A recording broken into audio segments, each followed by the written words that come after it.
આતંકવાદી પ્રવૃત્તિઓ સામે સુરક્ષા એજન્સીઓ અત્યારે સતર્ક બની ગઈ છે. રાજ્યભરમાંથી 8 લોકોની અત્યારે ધરપકડ કરવામાં આવી છે. ઝડપાયેલા 8 આતંકીઓમાંથી 6 ને પાલનપુર લાવાયા અને તમામના ઘરે પણ અત્યારે તપાસ કરવામાં આવી રહી છે. 1.5 કલાકથી બંને સગા ભાઈઓ 22 વર્ષીય મુદશિર અબ્દુલ્લા ગાજીવાલા અને 19 વર્ષીય અહેમદ અબ્દુલ્લા ગાજીવાલાના ઘરે સર્ચ ઓપરેશન હાથ ધરવામાં આવ્યું.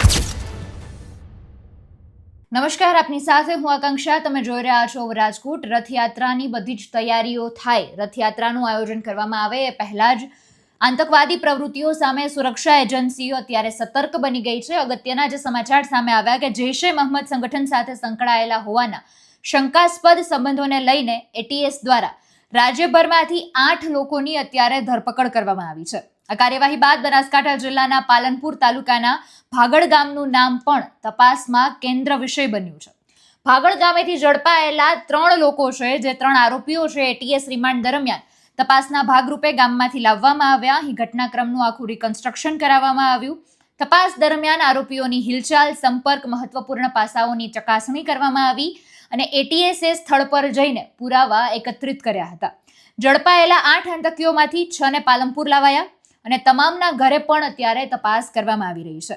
બનાસકાંઠાના પાલનપુરના આ ભાગડ ગામે જૈશ એ મહમ્મદ સાથે સંકળાયેલા 8 શખ્સોની તપાસ બાદ અત્યારે એ દિશામાં પણ તપાસ કરવામાં આવી રહી છે કે આમના કનેક્શન કઈ કઈ જગ્યાએ સંકળાયેલા છે, કેટલું કનેક્શન ફેલાયેલું છે, કેટલા લોકો સાથેનો એમનો સંપર્ક હતો અને આમાં હજુ કેટલા લોકો ઝડપાયેલા છે.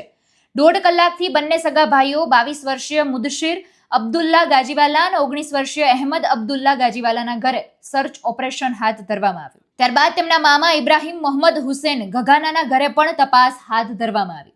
તપાસમાં એ બાબત સામે આવી કે તેમના ઘરે અગાઉ જૈશ એ મહમ્મદ સાથે સંકળાયેલો હતો, કાશ્મીરમાં તાલીમ લઈ ચૂકેલો છે. એટીએસના પ્રાથમિક તારણમાં પણ આ કારણ સામે આવ્યું છે. ઉપરાંત અન્ય 3 શખ્સોના ઘરે પણ તપાસનો દોર શરૂ કરવામાં આવ્યો હતો અને આ દરમિયાન પણ એમની પાસે રહેલી બધી જ સામગ્રીઓને પણ જપ્ત કરવામાં આવી છે અને આ તપાસમાં હજુ પણ મોટા કનેક્શન ખુલી શકે આ રીતની આશંકા પણ વ્યક્ત કરવામાં આવી છે.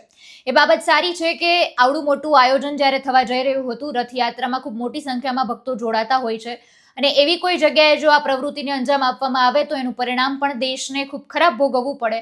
ત્યારે અત્યારે એટીએસ અને આજે આખી સંગઠન ટીમ જે છે સતર્ક બની ગઈ છે અને સતત તપાસનો દોર શરૂ કરવામાં આવ્યો છે.